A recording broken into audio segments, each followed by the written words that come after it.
Mirëmbrëma të gjithëve të nderuar miq, mirë se erdhët në Repolitics. Në mbrëmjen e sotme do të trajtojmë në fakt disa tema që lidhen jo vetëm me aktualitetin dhe që prekin ato çfarë po ndodhin me polemikat për sa i përket protestës, kryesisht polemika këto të ndezura tashmë edhe nga kryeministri Rama, por do të flasim në pjesën e parë për atë çfarë është drejtësia. Dje është zbardhur një vendim i gjykatës lartë që është konsideruar nga juristët, nga avokatët si një revolucion të paktën për sa i përket masave të sigurisë. Por duket se deri tani nuk ka asnjë, le të themi, reflektim në gjykatë ose të paktën në publiku nuk njeh raste kur ka patur një reflektim në raport me ndryshimin e masës së sigurisë. Pra nga arrest në burg që cilësohet masa më e ashpër në një masë më të butë dhe më alternative.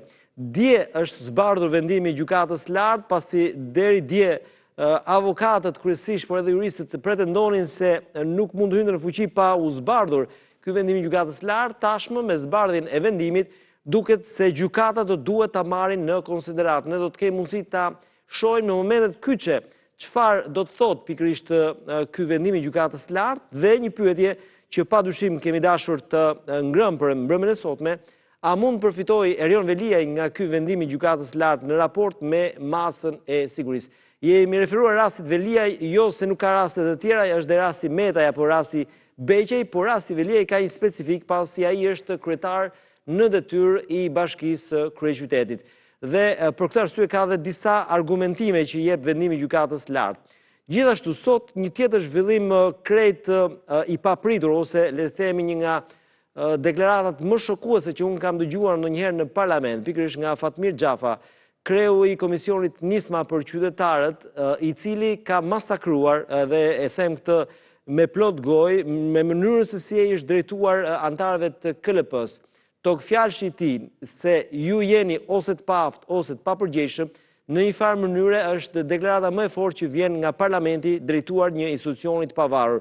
Deri tani nuk ka asnjë reagim nga KLP që të paktën minimalisht duhet të ishte përgjigjur pikërisht në një farë mënyre edhe kësaj deklarate të Fatmir Xhafaj. Në pjesën e fundit do të merremi me atë çfarë po ndodh me protestën, por një polemik sot që ka ndezur debatin është koncerti i Kanye West që do të mbahet në datën 11 korrik. Sot qeveria ka dhënë me një akt normativ 4 milion euro për këtë koncert dhe menjëherë ka patur debate, por Rama është përgjigjur dhe zërave spekulimeve se qeveria ka dhënë 50 milion euro, gjë që nuk ishte e vërtet, por edhe fakti që janë dhënë 4 milion euro padyshim ka shfaqur në një farë mënyre kritika, sidomos nga protestuesit. Këto janë pamjet e protestës live që ju shikoni në këto çaste. Pa humbur kohë, unë do të nis me prezantimin e të ftuarve, siç thash, do të jetë një panel me jurist kryesisht, pasi tema kryesore ka të bëjë pikërisht me çështjet e drejtësisë, atë çfarë po ndodh dhe do ndodh me vendimin e gjykatës lartë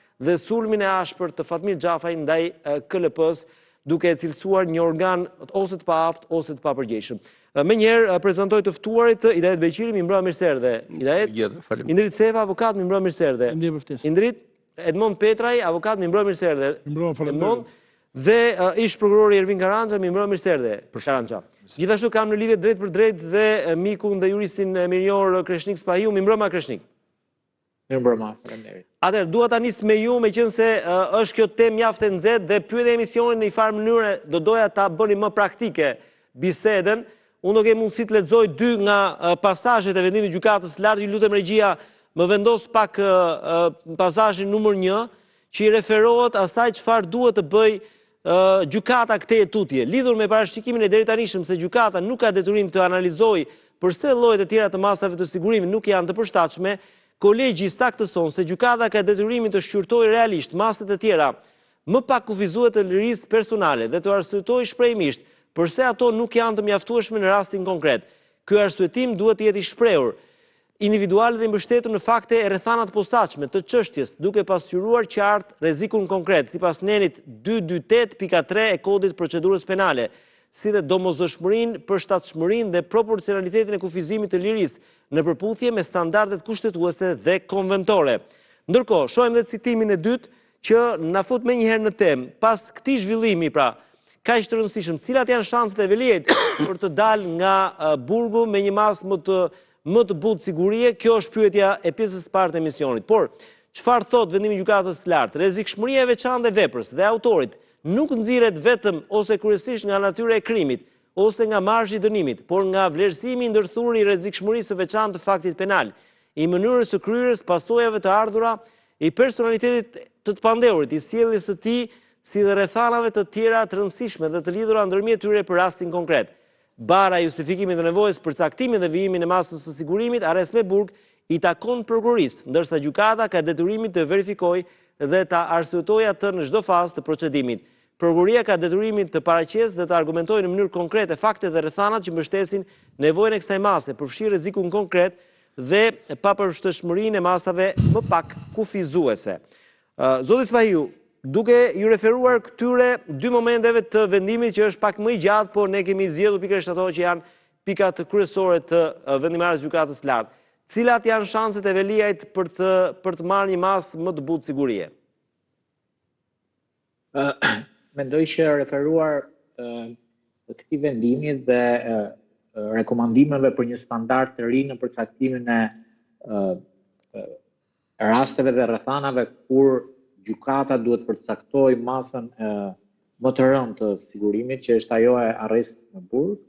Për sa i përket Erion Velis, ekzistojnë gjitha rrethanat apo mundësitë që gjykata e lartë pas vendimit dhe rekomandimeve të gjykatës kushtetuese të ketë një hapësirë për të rishikuar dhe për të mundësuar zëvendësimin e masës së sigurimit, arrestit me burg me një masë më të lehtë sigurimi, për faktin sepse vetë gjykata ka vendosur disa kritere për mënyrën se si tashmë rrezikshmëria shoqërore e veprës duhet patjetër të nuk është e mjaftueshme për pavarësisht se akuzohet për veprën penale të korrupsionit pasiv.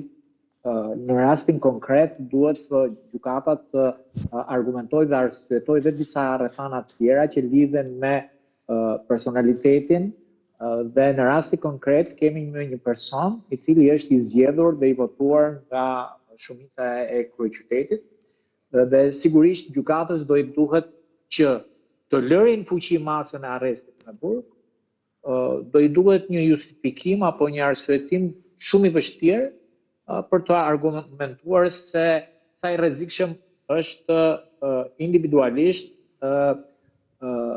Erion Velia në këtë rast, për sa i përket ecurisë së gjykimit. Pra, sigurisht që do të jetë e vështirë se cila masë sigurimit do të jetë, sepse fakti që është në detyrë e bën më komplekse vendimarrjen për zëvendësimin e masës, sepse masa duhet të jetë edhe proporcionale, që do të thotë në rastin konkret kemi të bëjmë me një person të zgjedhur ku do të vendoset një masë në cilën ai do të vazhdojë ushtrimin e detyrës apo do të vendoset një masë e cila do të kufizojë ushtrimin e detyrës, që do të thotë për ata që nuk e kuptojnë. Nëse do të zëvendësohet masa, ka dy mundësi. Mund të zëvendësohet me arrest shtjak dhe sërish Erion Velia mos e ushtroi dot detyrën e kryetarit të bashkisë. Por nëse ka një masë tjetër sigurie, që do të thotë është le të themi detyrimi për paraqitje, siç e ka Sali Berisha në rastin konkret apo Monika Kuremavi apo bashortja e vetë Erion Velis.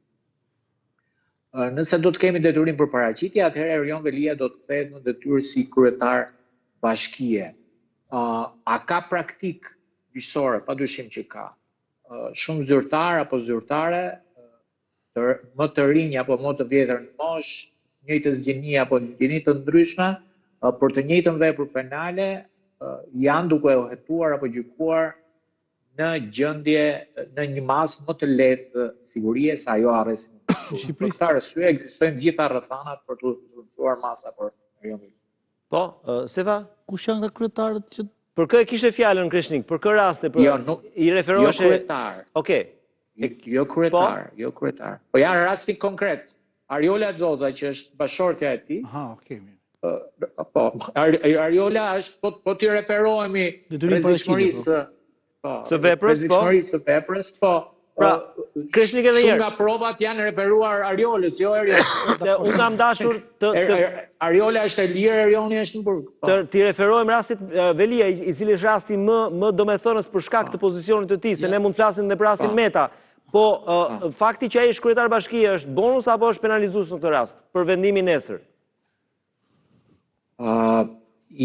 Ajo që argumentova është që e vështirëson për cilën ma sigurimi mund ta zëvendësoj.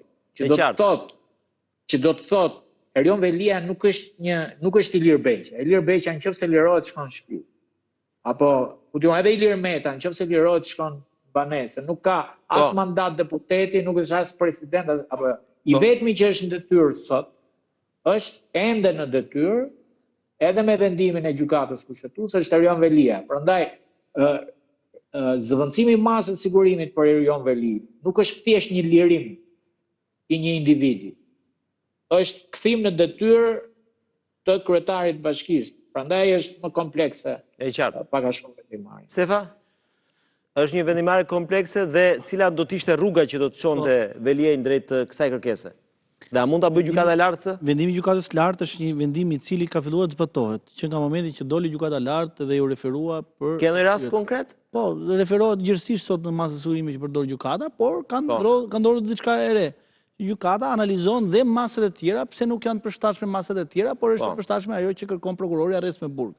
Në rastin konkret, vendimi i gjykatës së lartë është një vendim shumë i mirë, sepse në fund ditës gjykata dhe prokurori ka gjithë detyrimin për të analizuar kërkesën e tij. Çka do të thotë që unë do të vej përpara gjykatës, duhet të thotë që unë kam analizuar masën e sigurimit detyrim paraqitje dhe nuk është e përshtatshme për 1, 2, 3 arsye. Arrest me burg nuk është në arrest në shtëpi, nuk është e përshtatshme për 1, 2, 3 arsye dhe masa më e përshtatshme nga që përcakton dhe nevojën time të hetimit është ajo arrest me burg. Dhe këto do të paraqesi prova për secilin prej tyre. Nuk mund të eci vetëm me hamendësime apo vetëm me pretendime ligjore. Duhet të mbështeten në prova, ose me indicie të ndryshme, ose me informacione policore. Okej. Kanë sistemet për Që ta kthejmë në rastin konkret. Veliaj ka shanse që të lirohet? Shiko, duke parë dhe kontekstin. Në vendimin e Veliajt, edhe në kërkesat për zëvendësim mase, janë analizuar dhe masat e tjera. Pse nuk janë përshtatshme për rastin e Veliajt? Nuk është se dhe gjykata dhe prokuroria nuk i ka analizuar. Prokuroria, për shembull, ne jemi gjithë në dieni të faktit që prokuroria në një nga seancat për zëvendësimin e masës zotit Veliajt ka të çuar prova të reja dhe ka thënë që ky zotëri, duke qenë në ambient e paraburgimit, po sulmon prokurorinë, po pengon hetimin. Jo më të jetë jashtë. Domethënë e ka treguar dhe ka vërtetuar me prova konkrete që Erion Veliaj ka qenë pengesë reale për kryerjen e hetimit të gjithanshëm nga ana e prokurorisë, e SPAK-ut. Prandaj, në rastin e zotit Veliaj, kjo vendimare e gjykatës së lartë, në bindjen time, është e ezauruar, që do të thotë, janë kaluar gjitha hallkat edhe në vendimet e mëparshme, edhe gjykata e lartë. Domethënë, të gjitha këto kërkesa që ka bërë zoti Veliaj, sepse është gjyqi i disat që ka bërë për zëvendësim masë sigurimit gjitha më radhë, janë analizuar nga gjykata. Në rastin konkret do vi me një vendim tjetër, por përsëri prokuroria do mbajë qëndrimin. Sepse ju duhet të dini që SPAK-u... Po jo, çështja është që nuk është vetëm prokuroria, është dhe gjykata që do një farë mënyre do i përgjigjet... Është njëjta gjykatë. Po, e njëjta gjykatë. Gjykatë e lartësh, që ka dhënë vendimet e mëparshme, edhe i ka analizuar dhe vendimet e mëparshme. Është njëjta gjykatë, e njëjtë trup gjykues madje. Është njëjtë trup gjykues. Sepse jemi në fazën kur i njëjti trup gjykues vazhdon kërkesat për zëvendësimin e masë. Në gjykatë lartë, në gjykatën e me drejt po thonin, nëse një trup gjykues ka thënë deri dje ka dhënë masën e arrestit me burg, do ta kishte shumë të vështirë ose në rast tjetër, sepse në ato çka thot vendimi i gjykatës së lartë, është që duhet analizohen dhe masat e tjera pse nuk janë përshtatshme. Po, pikërisht. Në dienin time, po them, gjykata i ka analizuar. Gjykata i ka analizuar më përpara këto fakte. Edhe SPAK-u ka ngulur këmbë te kërkesa e tij për arrest me burg. Edhe unë gjithashtu vlerësoj që fakti që është kryetar bashkie, në rastin konkret, edhe për akuzat që janë ngritur zotit Veliaj, e dëmton kërkesën e tij për zëvendësimin e masës sigurimit. Sepse ka një... është fakt penalizues, po thua. Po pra, në caktimin e masës sigurimit thotë që i pandeuri kryen të njëjtën vepër penale apo një vepër më të rëndë penale. Prandaj është një nga arsyet pse duhet të caktohet masa e sigurimit arrest me burg. Në rastin konkret, duke qenë kryetar bashkie, mund të pengoj hetimin në mënyrë proaktive, pavarësisht se ka ndryshuar, ka hetimi ka përfunduar për një fraksion dosjes, po kemi një fraksion tjetër. Dhe në këtë rast, prandaj po them, është shumë të vështirë që të kemi një zhvillim pozitiv, pavarësisht se kishim një vendim gjykatës kushtetuese, i cili do e çojë. Po, se ndërlidhim të dyja, edhe vendim gjykatës kushtetuese dhe këtë. A nuk ishte në thelb për masën e sigurimit. Konkretisht, po ta them prapë për rastin e Veliajt, e shoh që do jetë goxha më e vështirë. Dhe do të keni parasysh që në gjykatën e lartë, organet e akuzës, ndryshim nga prokuroritë e zakonshme e përfaqëson SPAK-u, se SPAK-u ka një status veçantë. I përfaqëson vetë çështjet në gjykatë shkallës parë. Dhe në gjykatë lartë. Gjykata apelit dhe në gjykatë lartë është vetë prokurori i SPAK-ut.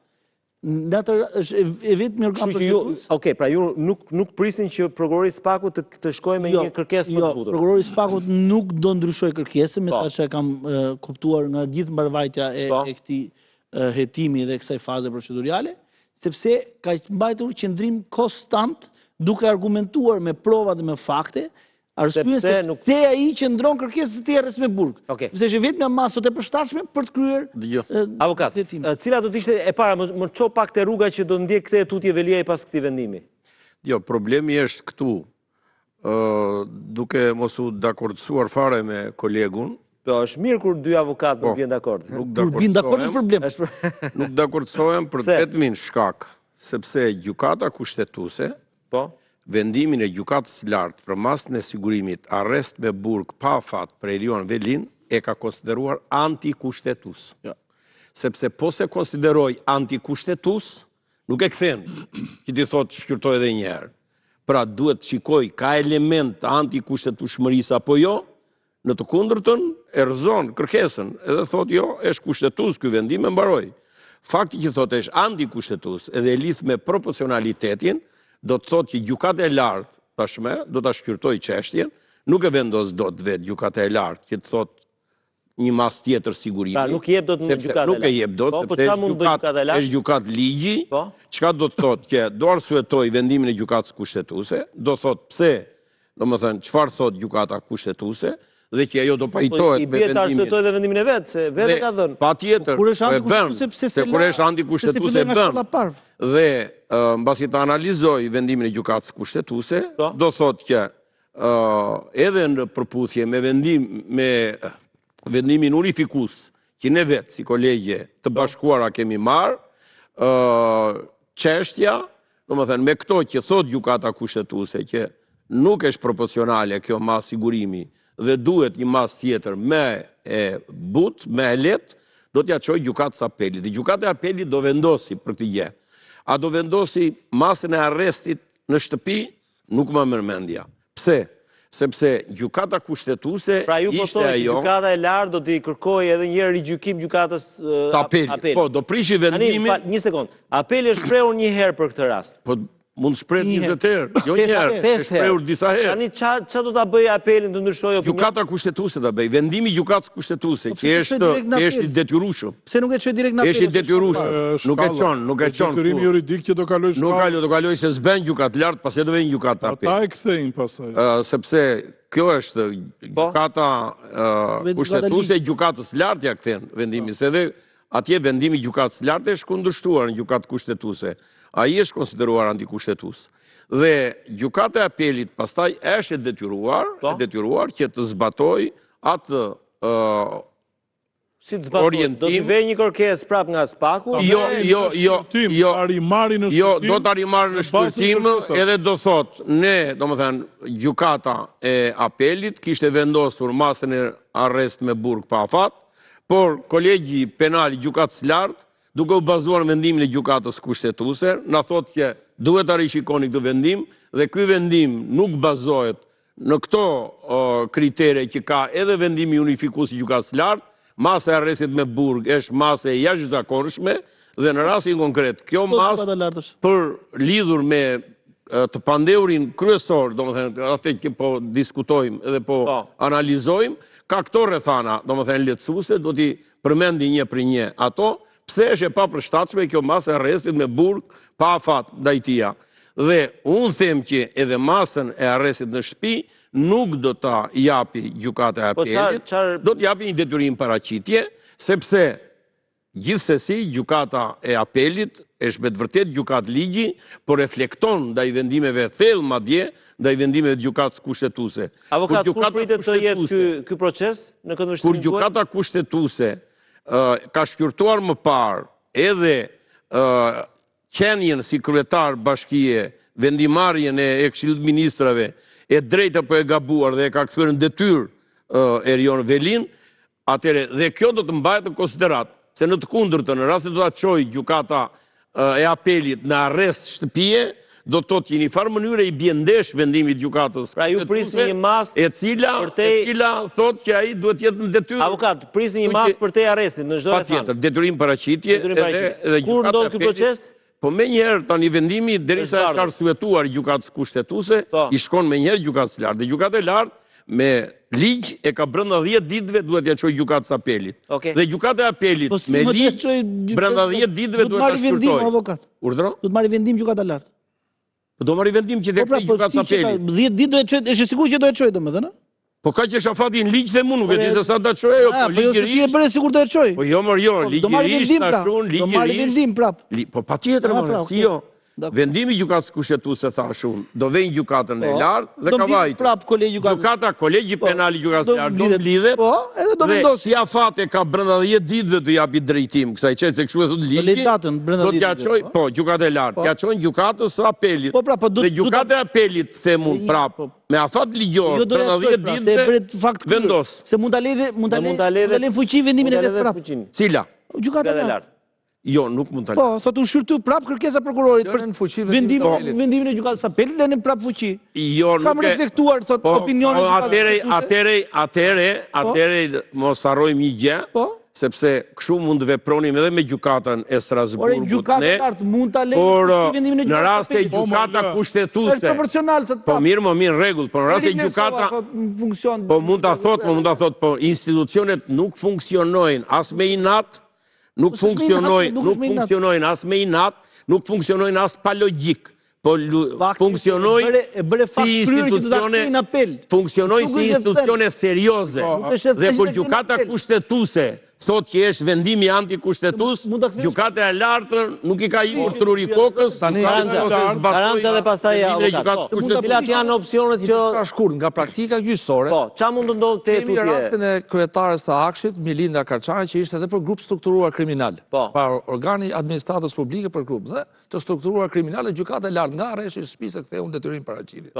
Pra, për zbatim gabuar të ligjit nga gjykatat më të ulta dhe mund ta kthej vetë gjykata e lartë, mos ta kthej në apel. Pra se ka mund ta kthej edhe vetë. Pra për gabim të gabuar të ligjit procedurial. Po. Sepse këtu pra është opsione edhe që të shpreh edhe vetë gjykata. Po këtu se procedural. Ke dy praktika. Domethënë ke praktikën sepse zonja është detyrim paraqitje sot. Mendoj që vendimi i gjykatës lartë pa arrest. Më jepni nga një variant secili, pra çfarë mund të ndodhë? Është diçka pozitive, të flasim dhe shkurt. Patjetër. Uroj që ky të zbatohet edhe për njerëzit e thjeshtë. Po, patjetër. Sepse sot, domethënë, kemi po zbatohet për njerëzit e thjeshtë zakonisht? Besoj, pra, po tani është detyrueshëm se është vendimi unifikues.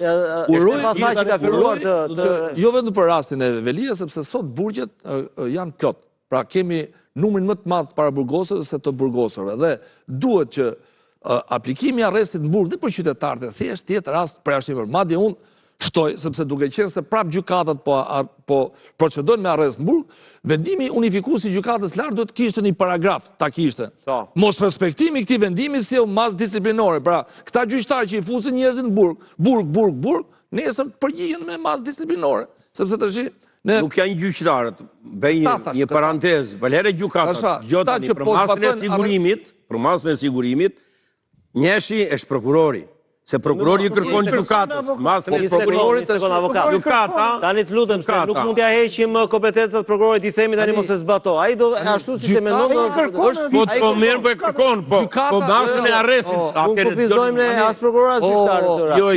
Gjykata nuk është noter. Që vjen prokurori. Gjykata nëse prokurori ja fut kot i thotë stop këtu duhet ta. Është e vërtetë. Por hallka kryesore është prokurori. Në rast par filtri është ai, sepse gjykata e ul, e zvoglon rastin e prokurorit, nuk e rrit prokurorit, ku do konstatohet? Si? është gjykata që po ja fut. Po mirë, po ti mos e qo ti prokurori, mos ja qo gjykata. Kur prokurori ja fut kotëm koti, ke disa raste që ke kërku 10 raste në burg, të procedohet në mënyrë disiplinore. Pra të mehet mas... Pra në radhë të parë, flasun, duhet kërkesa e prokurori tjetë ligjore, e tjetë përputhje me vendimin unifikus gjykatës të lartë. Me qëllim konkret, mos a vendosi gjykatën pozitive. Gjykatën qoftë se prokurori ja fut kot duhet ta nxjerrë. Po ashtu bën gjykata që vërtet ajo, ai ka vendimin. Ta sqarojmë avokat. Ti nuk je fotokopje. Qoftë se gjykata është fotokopje është gjë tjetër. Jo vetëm gjykata nxjerrë. Jo, prokurorit e titore gjithmonë. Jo. Në lidhje me rastin e një sekond, lutem. Po kjo se ka rëndësi kjo. Ajo është ligjore pra. Unë di që prokurori ka 8 masa në dorë. Të lutem, Denis. Ne kërkon çdo masë që ti doj qefi tani. Denis, do flasim për fushët e Shqipërisë. Gjykata nuk del mbi prokurorin. Po. Nuk del dot. Po, dakord. Por e ul gjithmonë aman. Po ta ul një prokurori. Po. Por unë po them, nëse prokurori i vete me 10 raste arrest me burg, pa fat. Dhe gjykata në 10 raste e çon qëtërin paraqitje. Atëre gjitha ne televizione jemi e nas jemi, fillojmë.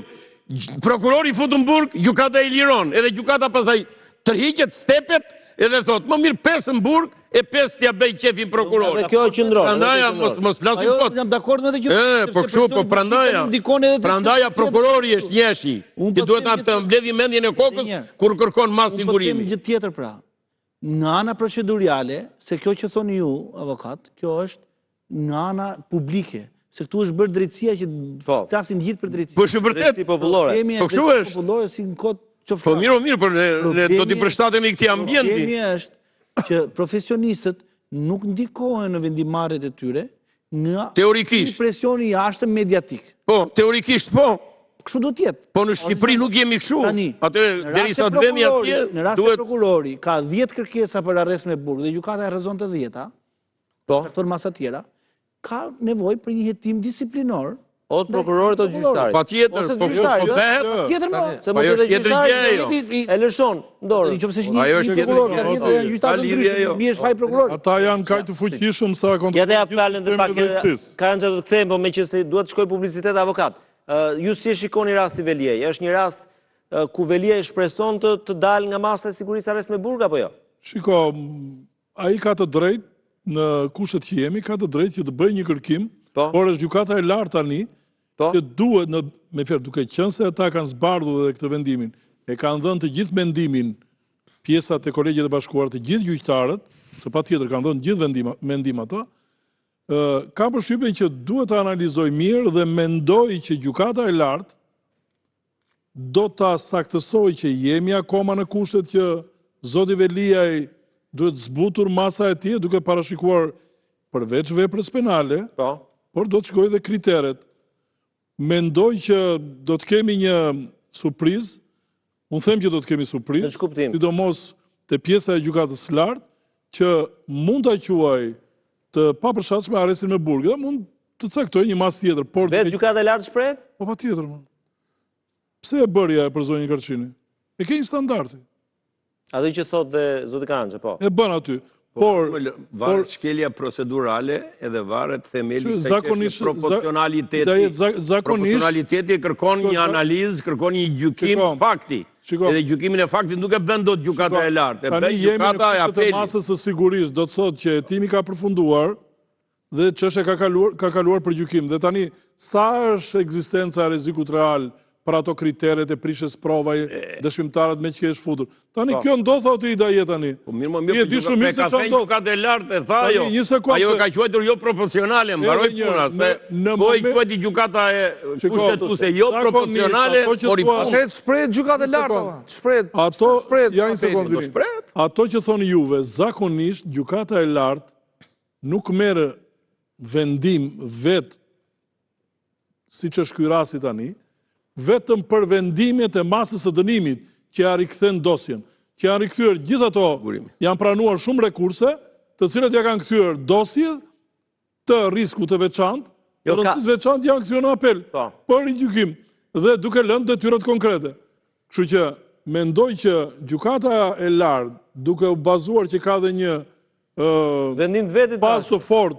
Që ka bërë vetë. Do të shikoj që jemi në kushtet ju do të vazhdoj kjo mas, apo jo, por do të dish ekskluzivitetin e ka gjithmonë prokurori. Jo, e qartë, pa tjetër. Po them që me këtë rast, me që gjykata e lartë ka bërë dhe vendimin, dhe me që gjykata e lartë edhe mund të shprehet... është pjesë favorizuese. Dhe pyetja ime është kjo, kush e ka më të lehtë të jap një mas më të ulët? E ka gjykata e lartë apo gjykata e apelit? Gjykata e lartë ka të drejtë të shprehet. Okej. Atëherë, Kreshnik, para se të shkoj publicitet, kush duhet ta jap këtë vendimarrjen këtë vështrimin tuaj? Gjykata e lartë që në bindjen time duket ndoshta e ka më të lehtë të zbusë një vendimarrje se sa gjykata e apelit që GKK-s, e cila e ka dhënë disa herë vendimin e vet për arrest me burg, apo jo, Stefa, jam i saktë? Disa herë. Pra duket që ka një lloj diferencë mes dy gjykata. Pra, në bindjen time e shoh më të lehtë gjykatën e lartë të shprehet për këtë çështje. Po cili është mendimi juaj? Bindje, nuk është gjykatë fakti, themin edhe gjykatë e lartë. Një sekondë. Po.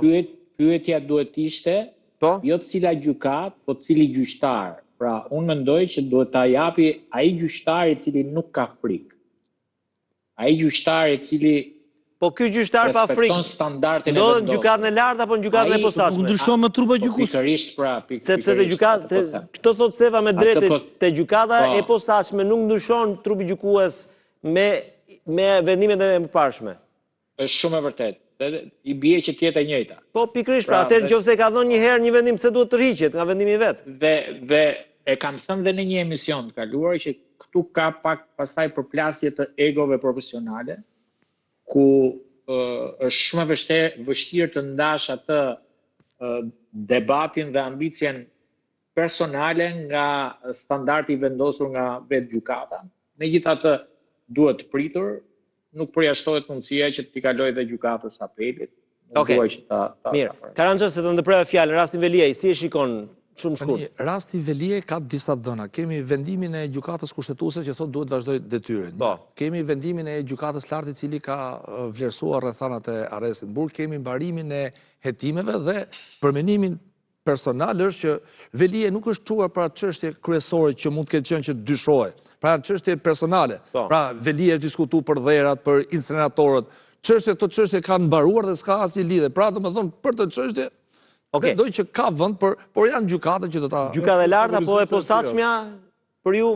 Për mua gjykata e lartë do të shpejt. Gjykata e lartë duke pasur parasysh praktikën, zbatimin e gabuar të ligjit procedurial, pra kemi një ndryshim praktike, nëse ka qenë një treshe që ka dhënë një vendim, mund të jetë një treshe tjetër, se publicitet nga ai që ka dhënë. Dhe rikthehemi më një herë për të juar diskutimin te kjo temë, pas pak. Është shumë e thjeshtë.